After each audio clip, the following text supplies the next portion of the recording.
Hey everybody, continuing on thinking about EDC medical, we've covered a lot of our major items, things that really people talk about having on you, the tourniquet, the chest seal, combat gauze, the hemostatic agents, stuff like that, and the Israeli bandage. Now we're going to talk about a few different items that it kind of overlooked at times. People definitely know about them for sure and they recommend them, but they don't always recommend them as EDC medical items. And so we're going to talk about those, and we're just going to put kind of these overlooked items together all as one. One of them is gloves. Everyone knows about gloves. Everyone has them for sure in their buildings or different kits, things like that. But a lot of people, they don't necessarily recommend, or not so much they don't recommend, but they don't talk about or think about having them on them for the EDC medical.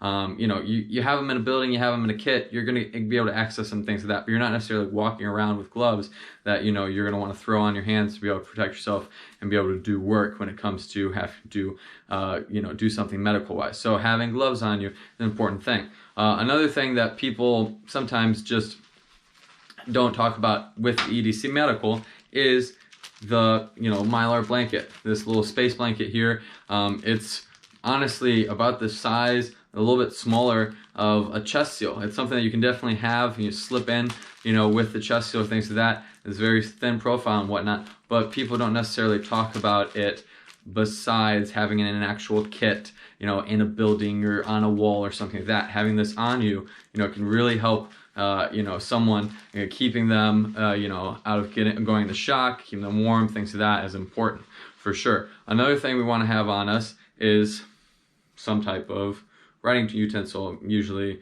a marker, specifically maybe a Sharpie is something for sure you want to have.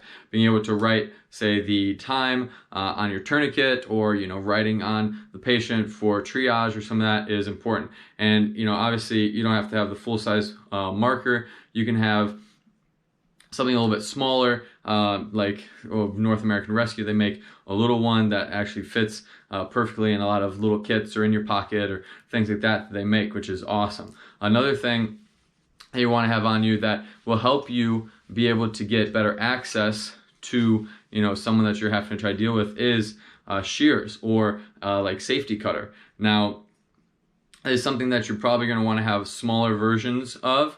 These shears are decently small. This cutter is a little bit bigger, but Benchmade makes this one. They also make the 7-hook, which is quite a bit smaller, which is definitely something you can look at for your EDC medical. Having these guys, it definitely is going to help you be able to get access quicker to someone that you need to be able to really work on for sure. So these different items, it's not necessarily items that no one knows about or no one talks about, but it's usually things that are overlooked when it comes to EDC medical items. It's something that they talk about more just having in a kit, on a wall, or in a vehicle or things like that, not necessarily actually on your person. So guys, these little items, they're not necessarily minor items, but they are sometimes the minor items compared to the major items that people are really thinking about when they think about EDC medical, like having a tourniquet on you, or having chest seals, or the Israeli bandage, or the gauze and things like that, guys. So